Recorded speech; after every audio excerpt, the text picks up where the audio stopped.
Bendiciones para todos, bienvenidos. Amén. Vamos a alabar al Señor esta mañana y vamos a concentrarnos en su presencia. Vamos a ver el Salmo 100, en el versículo 4, dice así: entren por sus puertas con acción de gracias y vayan a sus atrios con alabanza, denle gracias y alaben su nombre. Dice el 5, pues el Señor es bueno y su amor inagotable permanece para siempre, y su fidelidad continúa de generación en generación.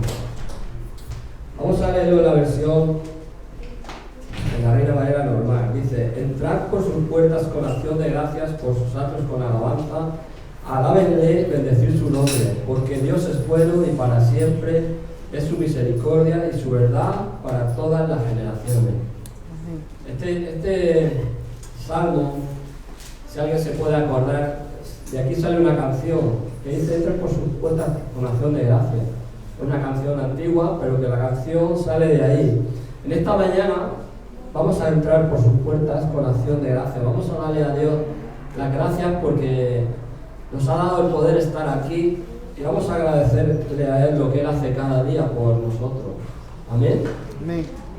Como dice ahí, dice en el 3, reconocer que Dios es Dios. Él nos hizo y no a nosotros mismos, pues pueblo suyo somos y ovejas de su prado. Nosotros somos ovejas del redil de Dios. Sabemos lo que es una oveja, lo que representa. Como podemos ver en el pasaje de la oveja perdida, Dios siempre busca esa oveja que se ha perdido para recuperarla y para tenerla donde, en su redil. Amén. En este pasaje nos dice que entremos por las puertas con acción de gracias. En esta mañana cambia tu forma de pensar, cambia tu forma de entender y entra por la puerta ya empezando a darle desde este momento a Dios las gracias. Amén. Muchas veces diríamos nosotros: Padre mía, ¿cómo le voy a dar yo las gracias? Sí que se las merece, pero es que me pasa esto, me pasa lo otro, tengo este problema, tengo el otro. Pero yo te digo en esta mañana, los problemas déjatelos ahí fuera.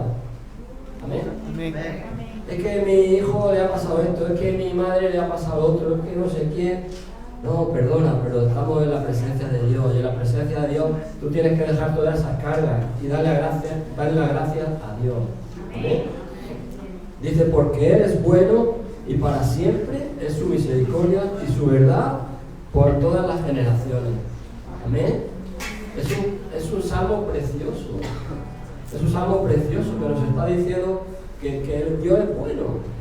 ¿Tú sabes que Dios es bueno? Amén. Amén.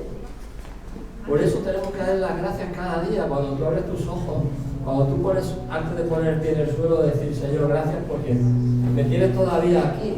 Amén. Dice, y para siempre, que dice que es su misericordia. Amén. Que Él nos mira con unos ojos de amor, no nos mira con ojos vengativos, no nos mira con ojos de ira, sino todo lo contrario, con ojos de amor. Amén. Vamos a alabar en esta mañana, y todas esas cosas que te he mencionado, si tienes esos problemas, déjaselos al Señor. Amén. Si tienes esas circunstancias, dile al Señor: Señor, yo lo pongo delante de tu presencia. Y en esta mañana yo vengo con mi corazón dispuesto a darte a ti la gloria y a darte a ti la honra, y sobre todo a darte las gracias por lo que tú haces cada día, Señor.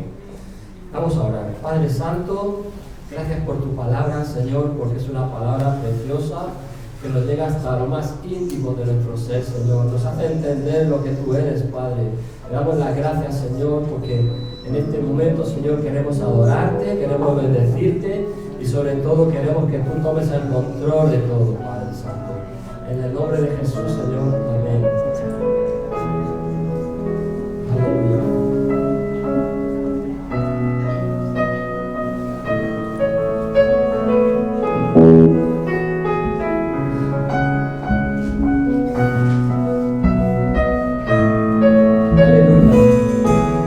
Sin condición, aún antes de hablar, tu voz podía oír.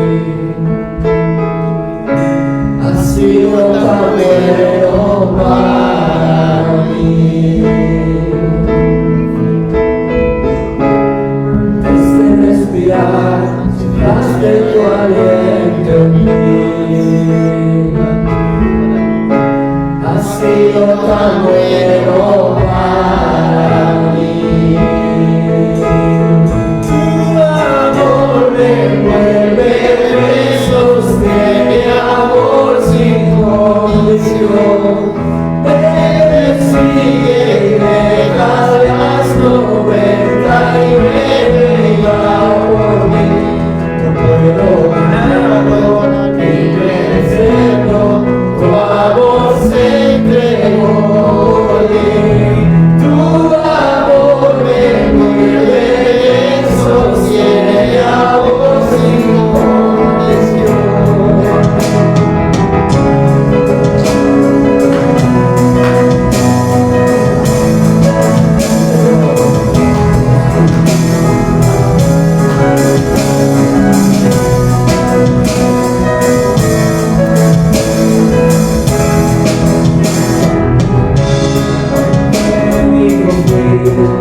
Amor luchó por mí, ha sido tan bueno para mí.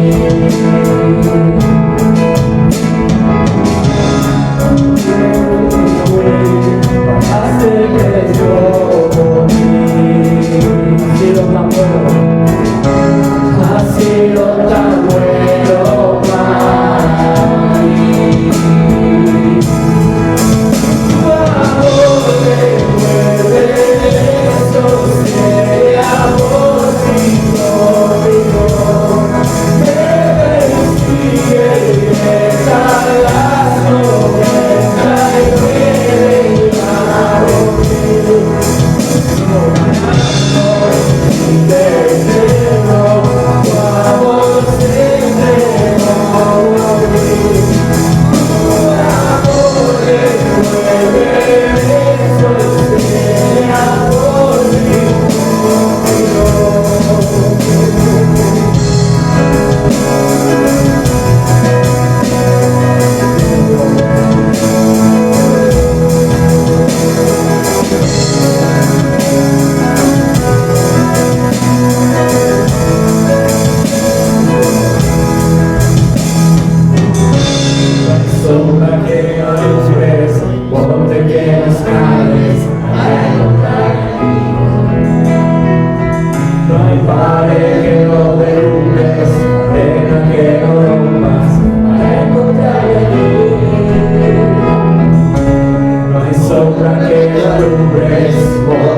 Sino lo que necesitamos, Señor, porque tú eres el Dios de la misericordia y tú eres el Dios bueno, Señor. Gracias que no nos tratas como nos merecemos, sino que nos das lo que necesitamos cada día, Señor. Gracias, Señor, por tanto amor y tanta misericordia. En el nombre de Cristo Jesús.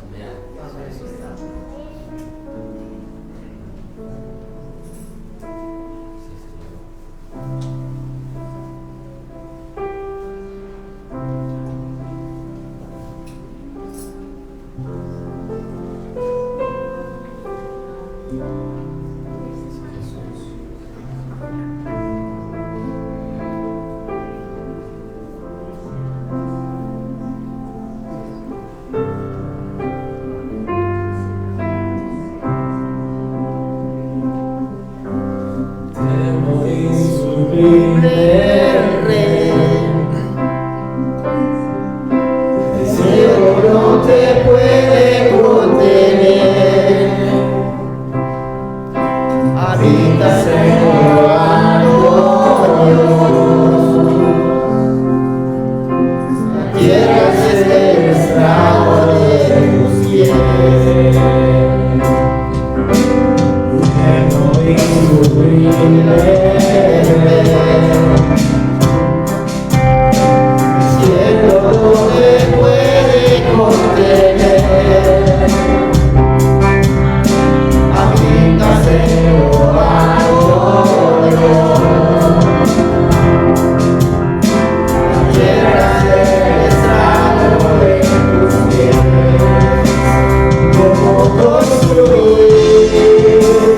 Una habitación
ante ti.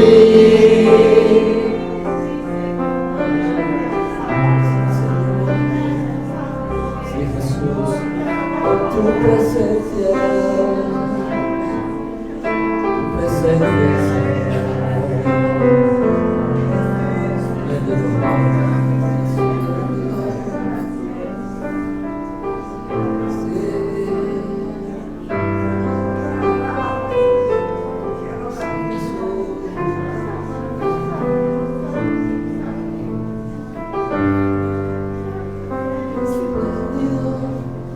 Hermoso, glorioso, majestad sin igual, espléndido, hermoso, glorioso, majestad sin igual, espléndido, hermoso, glorioso, majestad sin igual.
estás, coronado estás, digno de toda la gloria, digno de toda la honra, y exaltado estás, coronado estás, digno de toda la gloria, digno de toda la honra, Cristo Jesús.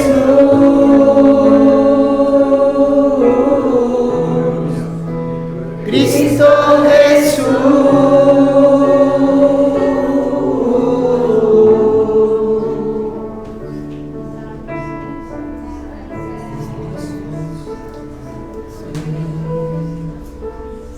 Damos a ti toda la gloria, Señor.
Aleluya. Buenos días, queridos hermanos. En esta mañana vamos a presentar la ofrenda y vamos a leer en 2 de Crónicas 9:7, que dice así: cada uno dé como propuso en su corazón, no con tristeza ni por necesidad, porque Dios ama al dador alegre, y poderoso es Dios para hacer que abunde en vosotros toda gracia, a fin de que teniendo siempre en todas las cosas todo lo suficiente, abundéis para buena obra. Como está escrito, repartió a los pobres, su justicia permanece para siempre. Aleluya, Padre Santo, te alabamos, te glorificamos en esta mañana, Señor. Venimos delante de ti para presentar esta ofrenda, Señor. Que seamos dadores alegres, Señor. Padre Santo, Señor, que no lo hagamos por obligación, Señor, sino porque salga de nosotros, Padre. Te damos gracias en este día, Señor, por todo lo que hace en nuestra vida y va a seguir haciendo, Padre. Presentamos esta ofrenda delante de ti, en el nombre de Jesús. Aleluya. Amén.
Gloria a Dios.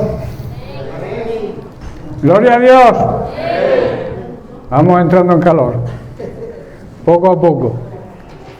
Pero no hace tanto frío, ¿no? Dios es bueno, amén. Bien, pues bienvenidos a todos un día más. Estamos en la presencia del Señor en su día para ministrar a nuestro Dios, que se merece toda nuestra ministración, toda nuestra alabanza, como hemos hecho hasta ahora. La ofrenda también se la merece, porque todo le pertenece al Señor. Y ahora Él, en su misericordia y en su amor, nos va a ministrar con su palabra. Así que abrid vuestros oídos espirituales, más que los oídos físicos. Debemos abrir los oídos espirituales para que la palabra de Dios entre y produzca el efecto que Dios quiere. Así que vamos a seguir tratando el tema que llevamos ya varias semanas entre manos. Hubo un lapsus la semana pasada por la fiesta de los niños, pero hoy vamos a retomar el tema, que es la iglesia que Dios quiere que seamos en este tiempo. Un privilegio ser la iglesia de Jesucristo, ser la iglesia verdadera que sirve a un Dios vivo, un Dios real, y un Dios que te ama a ti, me ama a mí y nos ama a toda su creación. Y se le exige a la iglesia en este tiempo que cumpla con unos parámetros, con unos principios que están en su palabra, para ser la iglesia que Dios quiere que sea, la iglesia que Dios quiere que seamos en este tiempo tan difícil que nos ha tocado vivir. La Biblia dice en Apocalipsis que debemos vestirnos de lino fino, que significa el lino fino en la Biblia. Mira a ver si regular eso, Diego, que noto eco, baja la voz o haz algo. Entonces decíamos que el lino fino representa, quiere decir en la Biblia, significa las acciones justas de los santos, de su iglesia, de los que vivimos de acuerdo a su palabra, de los que vivimos apartados, dedicados y elegidos para servir al Señor. El primer fundamento que estábamos tratando es que es una iglesia que debe ser fundamentada en Cristo, arraigada en su palabra y guiada por el Espíritu Santo. Esos tres enfoques tiene este primer principio básico para ser la iglesia que Dios quiere. Los dos primeros ya los estudiamos y estamos en el tercero, en que la iglesia debe ser guiada por el Espíritu Santo. Vimos sus funciones y estamos tratando el fruto y las cualidades de ese fruto.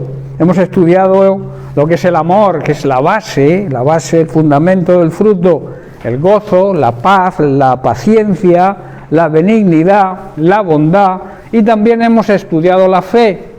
Hemos estado estudiando 10 consideraciones importantes sobre la fe. Hemos estado 10 semanas estudiando sobre la fe.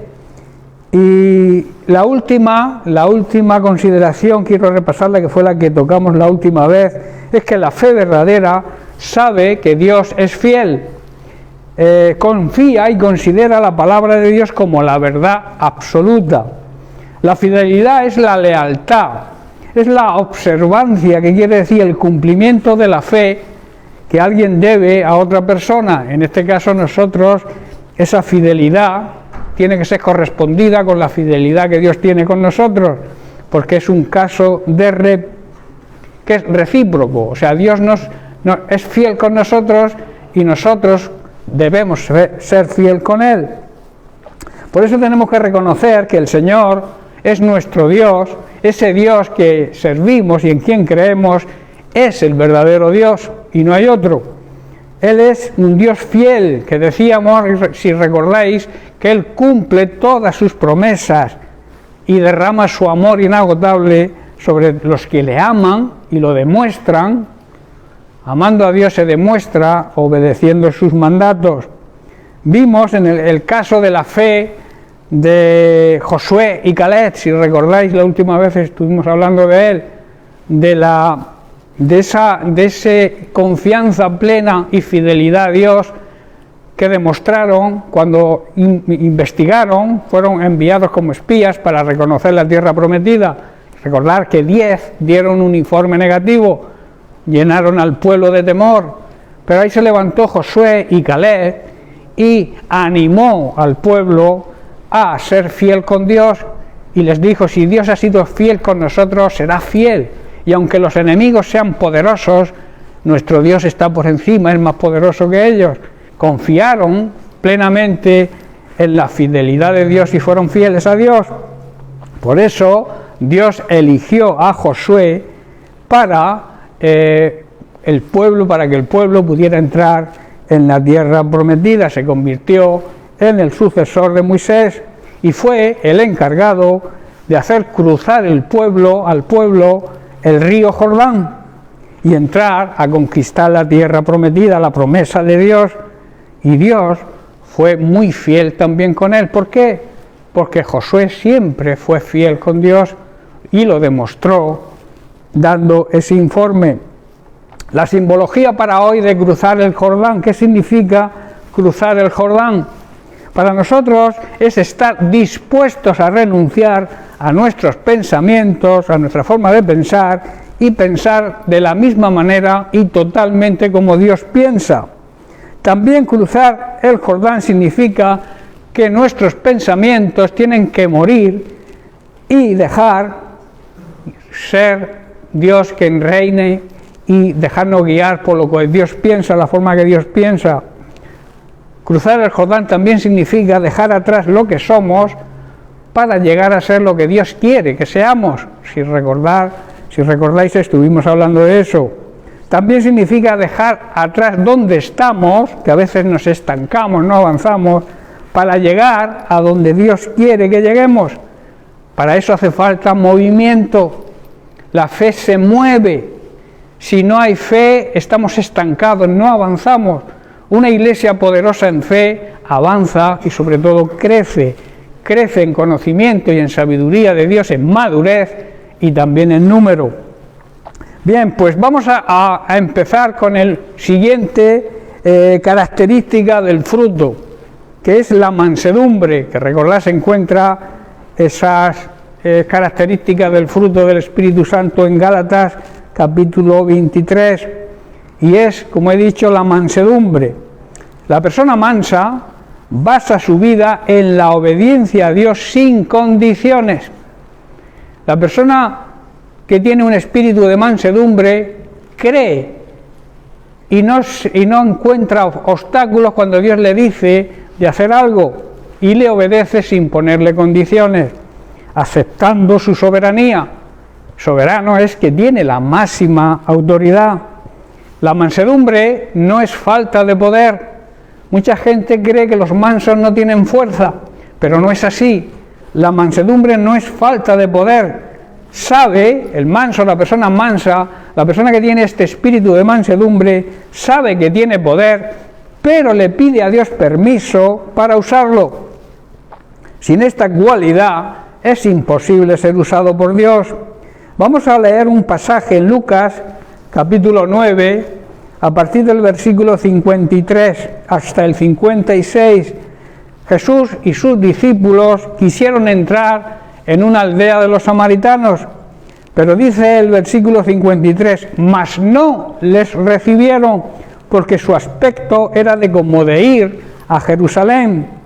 Viendo esto los discípulos, Jacobo y Juan, o sea Santiago y Juan, dijeron, Señor, ¿quieres que mandemos que descienda fuego del cielo como hizo Elías y los consuma?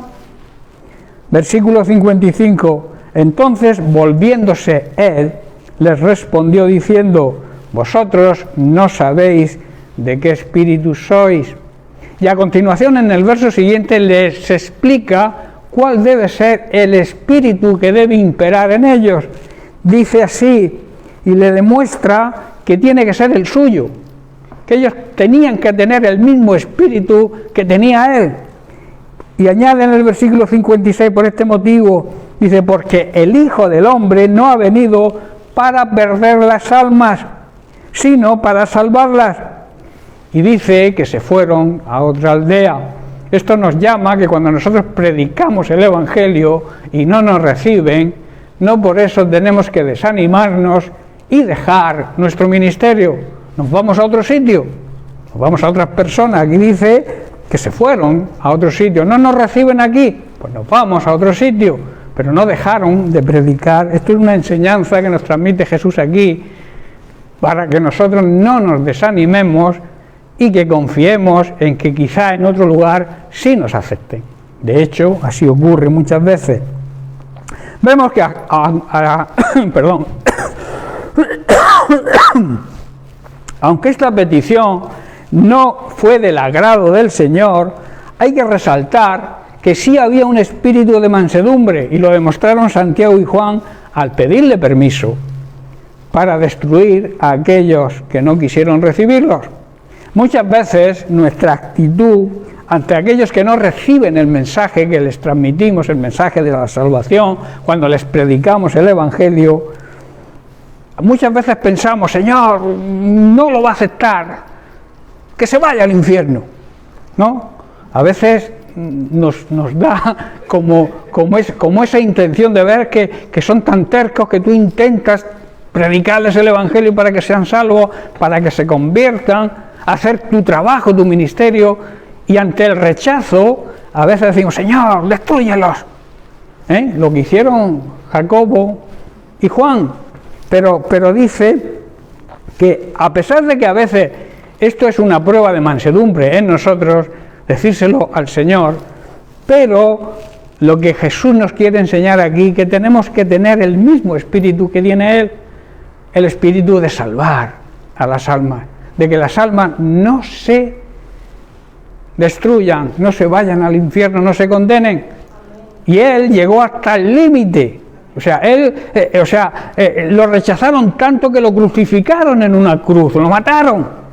O sea, hasta ahí tenemos que tener nosotros el mismo, digamos, la misma paciencia con ellos, porque Jesús la tuvo con nosotros. Yo recuerdo cuando yo era tan terco que me predicaban el Evangelio y pasaba olímpicamente, no quería saber nada del Evangelio, pero alguien siguió orando e intercediendo por mí.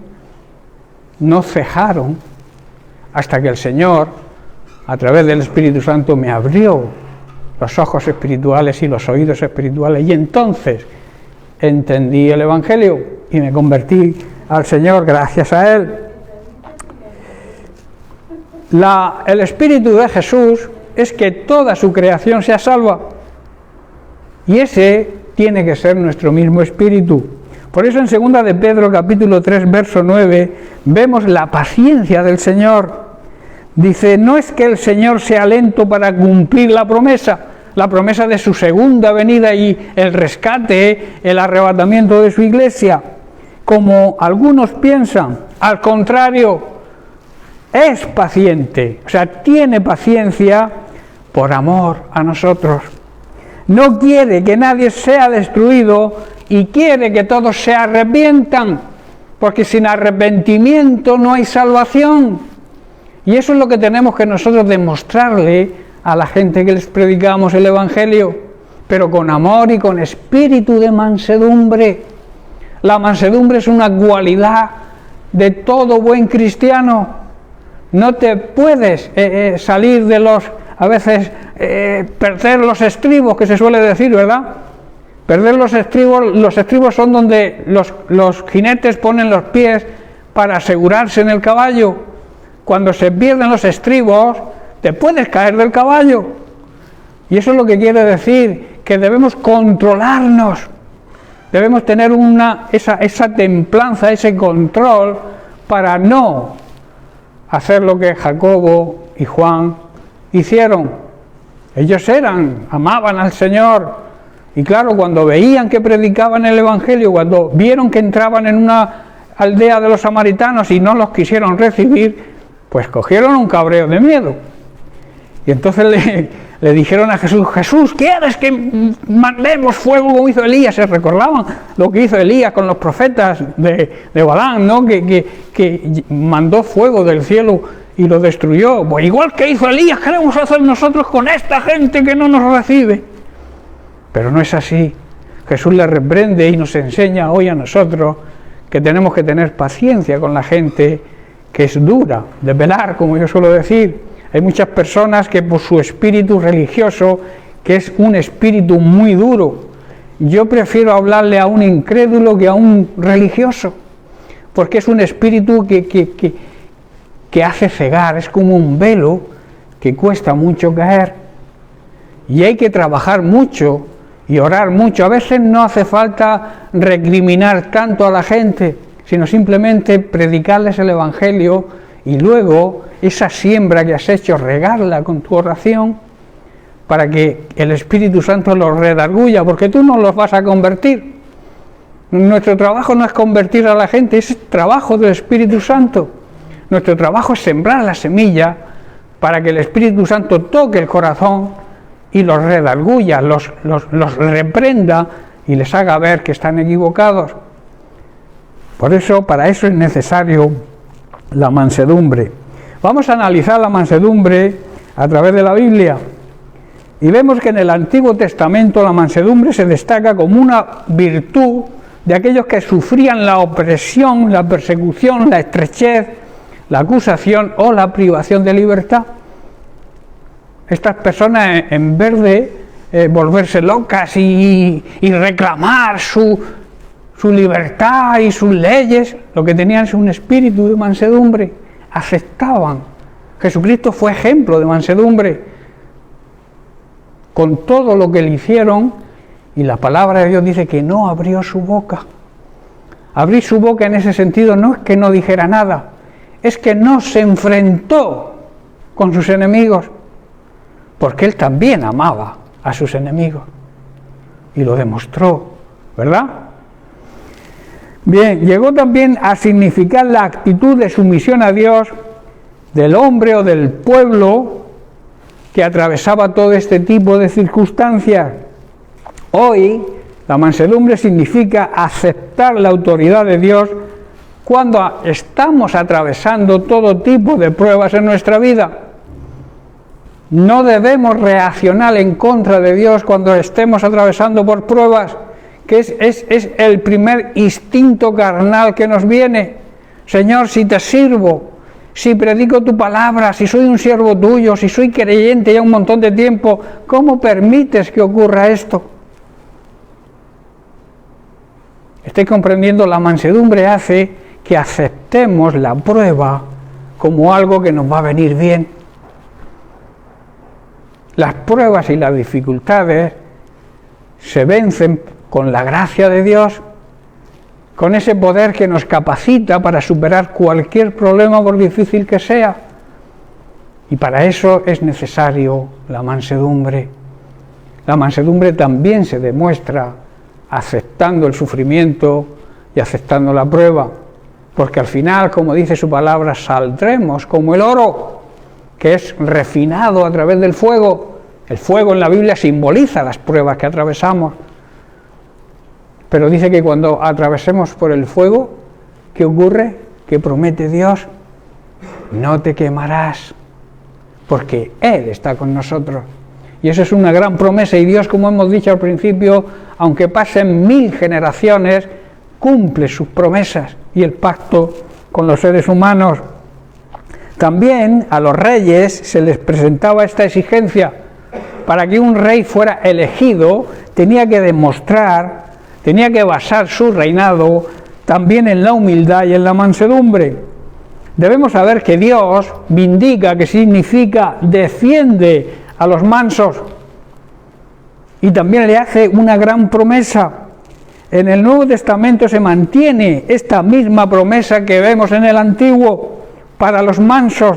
Lo vemos en Mateo capítulo 5, verso 5, donde Jesús nos dice: bienaventurados, que quiere decir bendecidos, dichosos, felices, los mansos. ¿Sabéis que la humildad es la cualidad principal de la mansedumbre? Dice, porque ellos recibirán la tierra por herencia. La tierra nos pertenece a aquellos que tenemos este espíritu de mansedumbre. Dios bendice a los humildes, a los mansos, y heredarán la tierra. Pero subraya, se hace un énfasis grande. Hay un énfasis en la disposición de aceptar a los demás con amor, A esos tercos, a esos que no quieren recibir el Evangelio, tenemos que aceptarlos con humildad y con mansedumbre, y sobre todo con el mismo amor que Dios nos aceptó a nosotros, porque nosotros somos hijos de un Dios de amor, y también debemos buscar esa mansedumbre. Se debe también dar testimonio de paz, de benignidad, de clemencia y sobre todo también de generosidad ante todos aquellos que nos rodean y sobre todo aquellos que no creen. Tenemos que tener misericordia. Él tuvo misericordia con nosotros cuando no creíamos, ¿verdad? Y nos fue dando oportunidad, tras oportunidad, para que nos convirtiéramos a Él, y al final nos convertimos. Pues claro, Él también quiere que el resto de la humanidad, el resto de su creación, se conviertan. Este espíritu de mansedumbre es como consecuencia y viene si imitamos a Jesús, si seguimos sus enseñanzas, si analizamos la vida, cómo se comportó Él ante todas las circunstancias que atravesó. Debemos imitarlo, y entonces si vemos y imitamos a Jesús, tendremos que imitar su mansedumbre. También la mansedumbre es un don, es un regalo de Dios, es fruto, como estamos analizando, es fruto del Espíritu Santo que mora dentro de nosotros. Si realmente el Espíritu Santo mora en nosotros, tenemos que tener este don, este regalo de la mansedumbre. Es fruto también del amor, que recordemos que es la base del fruto. El que ama es manso, tiene mansedumbre. También es consecuencia y fruto de la respuesta nuestra a nuestro llamado. Nosotros hemos sido llamados con un plan y con un propósito. Nosotros como iglesia hoy en día se nos exige ser la luz del mundo, ser luz a los que viven en tinieblas, ser luz a aquellos que viven en pecado, no viviendo en pecado nosotros, ser luz ante las circunstancias que estamos atravesando, que los demás vean que atravesando los mismos problemas que están atravesando ellos, nosotros actuamos de forma diferente, y eso es una realidad que tenemos que demostrar. Y luego también responder al llamado.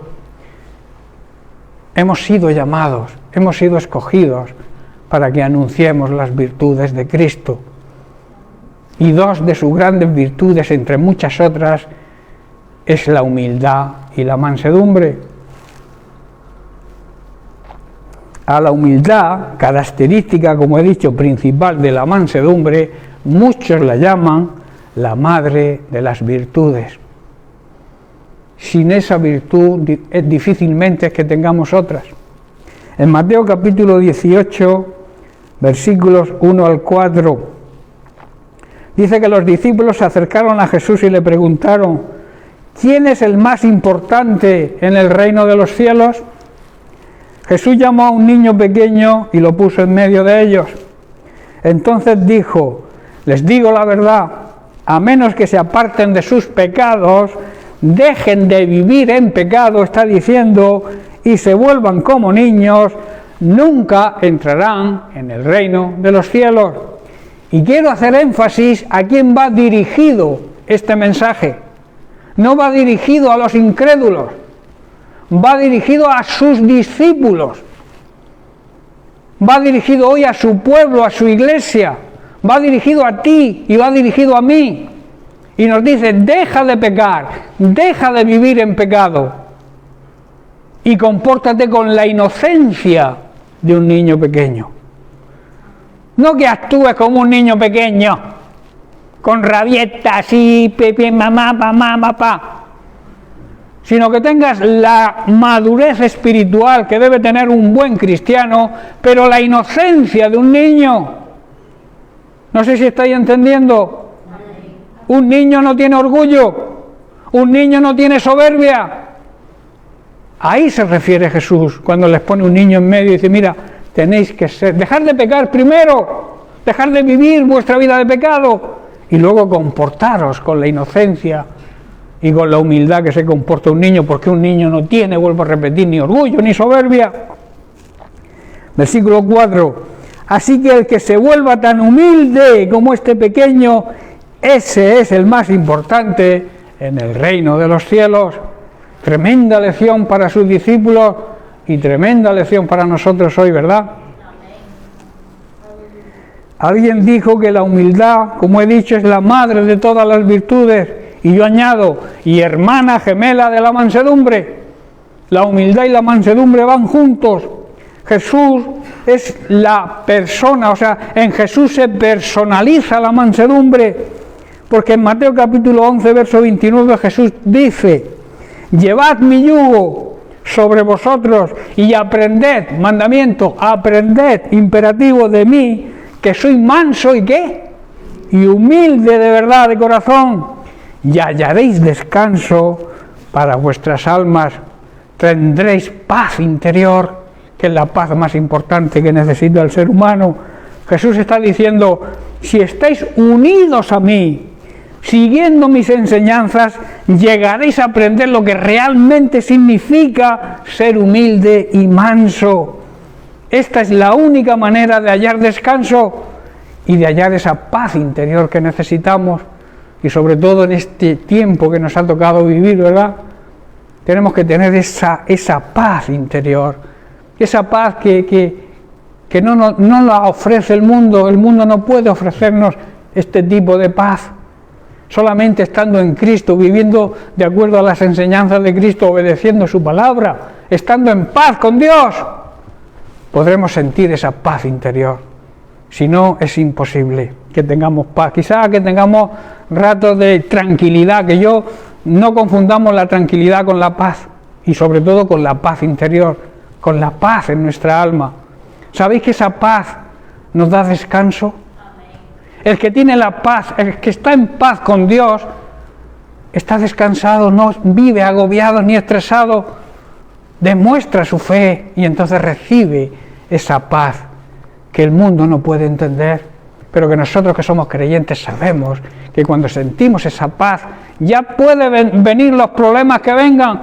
Los problemas en un momento, claro, te afectan, digamos, pero cuando tú reaccionas con esa fe que Dios nos reclama y que nos exige, esa tranquilidad, esa mansedumbre, esa paz, cualquier problema que nos venga, para nosotros no tiene importancia. ¿Sabéis lo que tiene importancia para un verdadero cristiano? Servir a Dios y servirlo bien, no servirlo a medias. Si sirves a Dios a medias, tendrás una vida cristiana a medias, mediocre. A Dios hay que servirlo de verdad y con toda nuestra fuerza, con todo nuestro ser, pase lo que pase, da igual.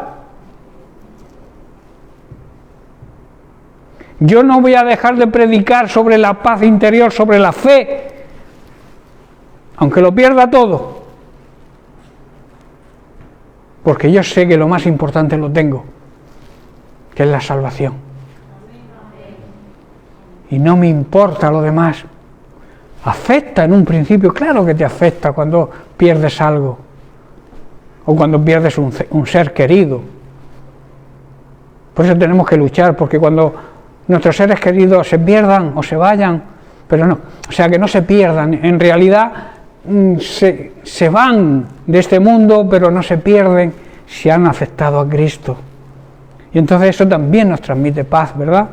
El saber que un familiar querido muere físicamente y sabemos que está en la presencia de Dios, eso también nos da descanso, ¿verdad? Y paz. Humildad. Humildad es la virtud que consiste en el conocimiento y reconocimiento, porque no se trata de conocer nuestras debilidades, sino de conocerlas, sino de reconocerlas, admitirlas, admitir nuestras propias limitaciones y debilidades y obrar de acuerdo a ellas. Espiritualmente, una persona humilde es aquella que reconoce su dependencia de Dios. Hay personas que son tan orgullosas que niegan a Dios porque ellos se creen por encima del mal y del bien. Pero la persona humilde es aquella que aunque lo tenga todo, tenga todos los dones o todos los talentos que pueda tener, o tenga, yo que sé, 1000 posesiones, reconoce que le viene de Dios. Una persona humilde no es una persona pobre. Una persona humilde es aquella que confía plenamente en Dios. Y Dios lo bendice, claro que lo bendice. Hay quien confunde la humildad con la pobreza, no tiene nada que ver. Ser humilde significa precisamente eso. Primero, reconocer que puedes estar equivocado, que tus pensamientos o tus conclusiones sobre algo pueden estar equivocadas, y que el que está discutiendo o hablando contigo puede tener la razón y tú no. Hay personas que se empecinan en algo que al final saben que están equivocados, pero por su orgullo y por su soberbia no lo reconocen. Y entonces tienen graves consecuencias. Jesús siempre seguía las instrucciones del Padre. Siempre. Si caminamos de la mano de nuestro Señor y Salvador Jesucristo, aprenderemos de Él sus virtudes, ¿verdad? Aprenderemos todos esos valores éticos y morales que se están perdiendo hoy en la sociedad en que vivimos, pero que son necesarios. Esos valores éticos y morales que nos han enseñado nuestros antepasados son necesarios para conducirnos por esta vida haciendo el bien y agradando y glorificando a Dios, porque Dios se glorifica cuando nosotros hacemos el bien. Hay dos cosas que dice, hay dos sacrificios que le agradan a Dios, que es hacer el bien y la ayuda mutua, que nos ayudemos mutuamente unos a otros. Esos tipos de sacrificios son los que le agradan a Dios, no que nos metamos piedras en los zapatos, ni nos fustiguemos con látigos. Eso es lo que hacían los antiguos, pero eso no le agrada a Dios. Lo que le agrada a Dios es que hagas el bien, hagas las cosas bien y que ayudes a los demás. Por este motivo, Dios el Padre, orgulloso de su Hijo, dijo en su bautismo y también en el monte de la transfiguración, dice: este es mi Hijo amado, refiriéndose a Jesús, en quien tengo complacencia. A Él debéis escucharle e imitarle. Y en Filipenses capítulo 2, verso 9, Pablo dice: por lo cual, o sea, por su humildad y mansedumbre, Dios también lo exaltó hasta lo más alto, hasta lo sumo, y le dio un nombre que es sobre todo nombre. Hermanos, si seguimos las enseñanzas del Maestro Jesucristo, que es el Maestro de los Maestros, y le imitamos en todo, en esa humildad y en esa mansedumbre que siempre demostró, Dios el Padre también se sentirá orgulloso de nosotros y nos dirá lo mismo que le dijo a Jesucristo. Estará orgulloso de nosotros, nos levantará y nos pondrá en un lugar de privilegio a su debido tiempo. Por eso Santiago, el apóstol Santiago, en el capítulo 4, verso 10, declara: humillaos delante del Señor y Él os exaltará. Santiago está diciendo: acepten la autoridad, reconozcan vuestra dependencia del Señor y Él os levantará con honor y os colocará en un lugar de gran privilegio. Aprender de Jesús, recibir esos valores éticos y morales, además de agradar al Padre, también van a incrementar, van a hacer que nuestra fe sea potenciada. Cuando nosotros hacemos las cosas bien, ayudamos a los demás, nuestra fe crece. ¿Habéis dado cuenta de la satisfacción que queda cuando ayudamos a alguien? Eso aumenta la fe. Y no solamente aumenta tu fe, sino que hace creer a aquel a quien ayudas. Porque ve, ayer vimos una película muy, muy bonita. Alguien que iba detrás, lo llaman el cuarto mago, porque la tradición dice que fueron 3, aunque la Biblia no enseña que fueran 3, pero se titula así, el cuarto mago. Una persona que, de la misma manera que los otros partieron siguiendo la estrella, Él echó detrás, era médico, y entonces se encuentra en una aldea donde estaba la lepra, había lepra, y tenía al lado un sirviente que nos decía, vámonos, deja a esa gente que nos vamos, que tenemos que buscar al Mesías, que tenemos que... Porque el padre le había prometido que si hacía volver a su hijo a su tierra, le daba la libertad, claro, y el sirviente no quería nada más que se diera prisa por encontrar a quien buscaba, que era a Jesús de Nazaret, pero él, claro, donde veía una necesidad, allí se paraba a ayudar, y el sirviente, venga, darle caña, no, vámonos, buscando su interés personal, pero él no, él se paraba, curaba enfermos, sanaba, alimentaba, hacía, y se hizo viejo en el camino, se hizo mayor, cayó enfermo, y dicen, me voy a morir y no encuentro a Jesús. Pero coincidió que llegaron a Jerusalén cuando iban a sacrificar a Jesucristo. Y entonces lo vio pasar, vio cómo lo crucificaban. Y entonces empezó a llorar y cayó, porque él iba a darle su ofrenda, que era una perla preciosa que le llevaba en ofrenda. Y entonces llega y ve cómo exclama, oye la voz de Jesús, Padre, en tus manos encomiendo mi espíritu. Y entonces muere Jesús, y él como que se pone desesperado de ver la injusticia que habían hecho con él, y está así medio dormido, y abre los ojos y ve a Jesús. Dice, ¿eres tú, Jesús? Tanto tiempo buscándote, y te veo ahora que te han matado. Dice, me encontraste el primer día. ¿Cuándo te encontré? Si yo no te he visto nunca, es la primera vez que te veo. He estado toda mi vida buscándote. Dice, me encontraste cuando la primera vez que socorriste a alguien. Ahí estaba yo, me estaba socorriendo a mí. La primera vez que ayudaste a alguien, me ayudaste a mí.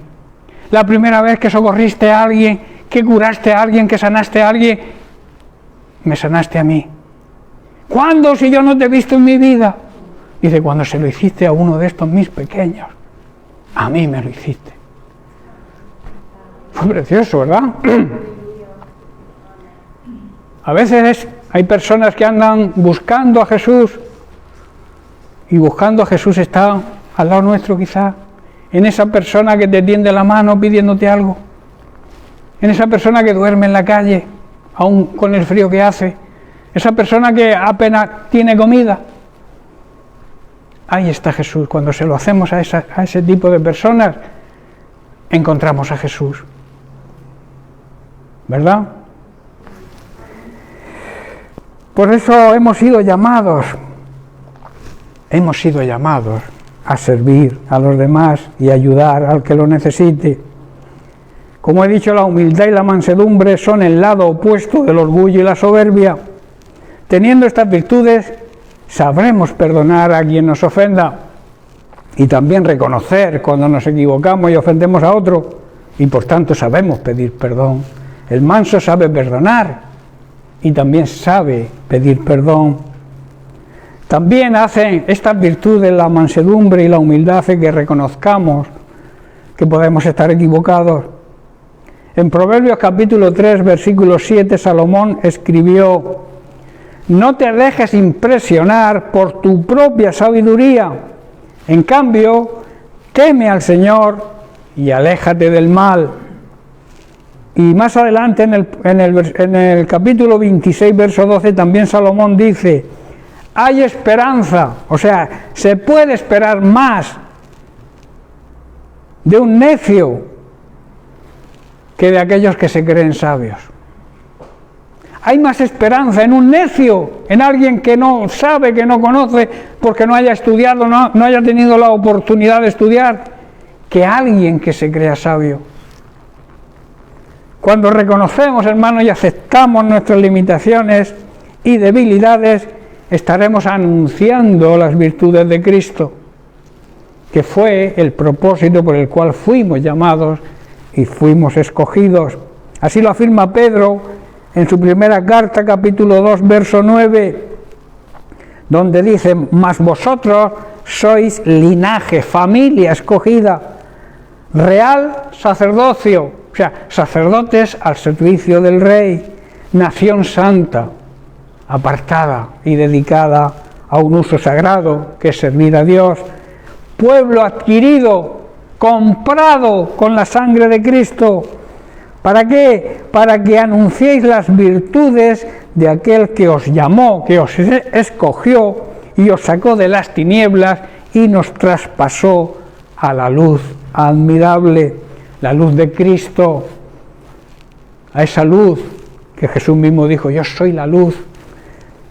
Y en Él se reflejan todas las virtudes de Dios. Por eso debemos anunciar las virtudes de Dios a través del ejemplo de Jesucristo. En los versículos que leímos al principio, y ante la pregunta de los discípulos, ¿quién es el más importante en el reino del cielo?, Jesús responde, y lo vuelvo a repetir porque es importante: cualquiera que se humille como este niño, ese es el mayor en el reino de los cielos. Aquel en el que la humildad y la mansedumbre hayan echado raíces. Aquel que haya potenciado estas virtudes y les pone el ejemplo de un niño.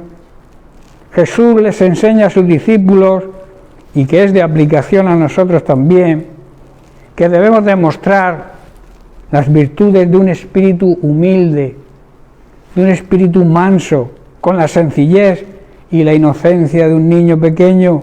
Virtudes, por otro lado, innatas en nuestro Señor y Salvador Jesucristo, a quien debemos seguir e imitar. Seamos pues sabios y prudentes y reconozcamos nuestras limitaciones, reconozcamos nuestros fallos y también nuestra dependencia de Dios. No pensemos que nuestra opinión y sabiduría está por encima de Dios. Aprendamos, esto es importante, a controlar nuestro temperamento. A veces nos disparamos, explotamos como los globos. ¿Habéis visto cuando, ahora que hemos tenido una fiesta y se han explotado algún globo? Muchos explotan así ante cualquier problema. Yo recuerdo a nuestro pastor José Parra que decía: a veces me pongo que explota como un globo. ¿Acuerdas que lo decía? A veces no, nos ocurre eso, y es porque no sabemos controlar nuestro temperamento y nuestro carácter. Debemos imitar a Jesucristo, como Él dijo. Tenemos que aprender esa humildad y esa mansedumbre que el Señor nos enseña, sabiendo perdonar y sabiendo pedir perdón. También debemos tener el mismo espíritu y el mismo deseo, estoy terminando, el mismo deseo de Jesucristo, porque nosotros debemos amar lo que ama Jesucristo, debemos pensar como piensa Jesucristo, y debemos actuar en esta vida como actuó Jesucristo. Jesús dijo cuando le lavó los pies a sus discípulos: ejemplo os he dado, para que esto que he hecho con vosotros, vosotros lo hagáis con los demás. No quiere decir que estemos lavando pies por ahí a los demás. Veamos el significado espiritual de esto, que es que si Dios se rebajó, Jesús siendo Dios se rebajó a lavarle los pies a sus discípulos, eso implica estas cualidades de humildad y de mansedumbre que Él dice que aprendamos de Él. Y entonces dice: como yo me he humillado, como yo he sido humilde y he sido manso, tenéis que serlo vosotros también. Si yo os he lavado los pies, vosotros debéis hacer lo mismo con los demás. Qué tremenda enseñanza, ¿verdad? La vida cristiana, hermano, debe estar marcada por las virtudes que demostró Jesucristo, porque es nuestra obligación anunciarlas. O sea, ponerlas en la radio significa anunciar las virtudes de Cristo, es demostrarlo a los demás, actuando de la misma manera. Anunciar las virtudes de Cristo significa vivir como Cristo vivió, andar como Cristo anduvo, si queremos ser verdaderos discípulos y seguirlo como Él se merece. Así, hermanos, con esa humildad y esa mansedumbre, nos hacemos merecedores de la gracia de Dios. ¿Sabéis lo que es la gracia de Dios? Lo he dicho muchas veces. Primero es un regalo. La gracia es la salvación. La gracia se llama Jesucristo, que nos salvó. Pero también la gracia significa la capacidad que Dios nos da para superar cualquier prueba o dificultad. Eso que le ocurre a muchas personas que no conocen al Señor, que tienen un problema, que se les cierran la empresa por no sé qué, porque ha ido mal la cosa. Y muchos que no tienen al Señor acaban suicidándose, porque no ven una salida. Nosotros, gracias a Dios, ante cualquier prueba, cualquier dificultad, tenemos una salida, ¿verdad? Que es acudir a nuestro Señor y Salvador Jesucristo, aceptar que lo más importante en nuestra vida es ser salvo, y Él nos regala la salvación cuando creemos en Él, cuando le aceptamos como nuestro Señor. Señor significa dueño. Él nos compró con su sangre. Si Él nos compró, Él es nuestro dueño. Y eso es lo que significa aceptar a Jesucristo como Señor y luego recibir la salvación. Muchas veces a muchos se les llena la boca de que Jesús es mi Salvador. Claro que es tu Salvador, pero también debe ser tu Señor, tu dueño, porque te compró y con un gran precio. Tú no tienes que pagar nada, pero Él sí lo pagó. Él pagó tu deuda y la mía, que era inmensa, estábamos en bancarrota, no podíamos pagar nuestra deuda. Y Jesús dice, no, yo estoy aquí, yo pago vuestra deuda. Pero en contrapartida tenéis que vivir de acuerdo a mis enseñanzas, de acuerdo a mis mandamientos, no por capricho, sino para que os vaya bien, porque Él nos ama.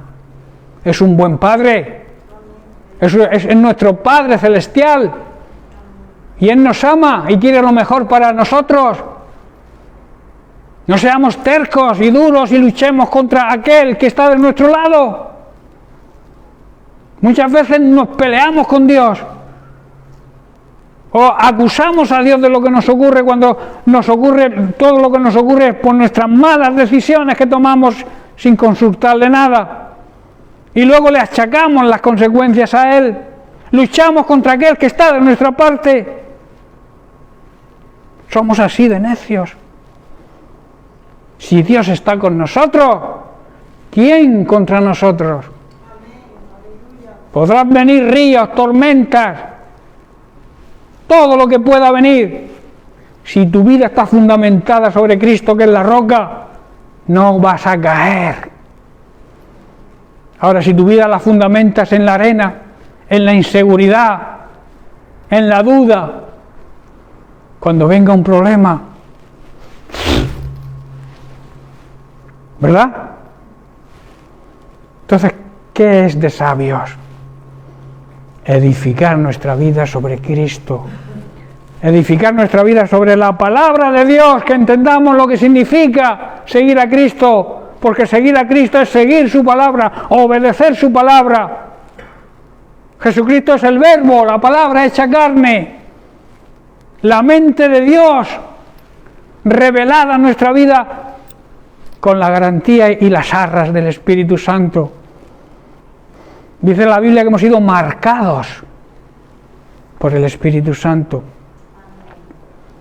Yo cuando oigo esa frase marcados, yo recuerdo estas películas del oeste donde marcan a las redes, a los toros, a las vacas, con un hierro ahí al rojo vivo, y lo marcan. Así estamos nosotros marcados por el Espíritu Santo, y todo el mundo debe ver nuestra marca, que le pertenecemos a Cristo.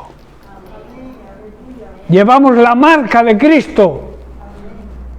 Por eso Pablo decía, llevo las marcas en mi cuerpo de Cristo. Su sufrimiento, todo lo que padeció, todo el sufrimiento, toda la vida que llevó de persecución, estaba marcada en su cuerpo. Y la gente lo veía, este es de Cristo. Esa es nuestra marca, hermanos. Por eso debemos aceptar el regalo de la gracia de Dios y así al transmitir y al vivir las virtudes de Cristo, primero nosotros, que esa es la forma de anunciarlas. Viviendo la vida de Cristo, anunciamos sus virtudes. No que tú le digas, Jesús era manso, Jesús era humilde. No, yo soy manso, yo soy humilde porque sigo a Jesús que era manso y era humilde. Esa es la forma de anunciar las virtudes de Cristo, hermanos. Bien, pues, que Dios les bendiga. Lo dejamos aquí y la semana que viene tocaremos la última cualidad del fruto del Espíritu Santo, que es la templanza, el dominio propio. No el demonio propio. El dominio propio, saber cómo nos controlamos.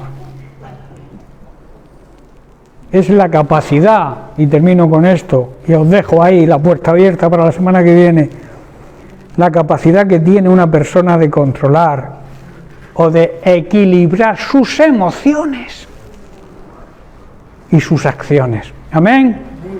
Bien, pues que Dios les bendiga y hasta la semana que viene.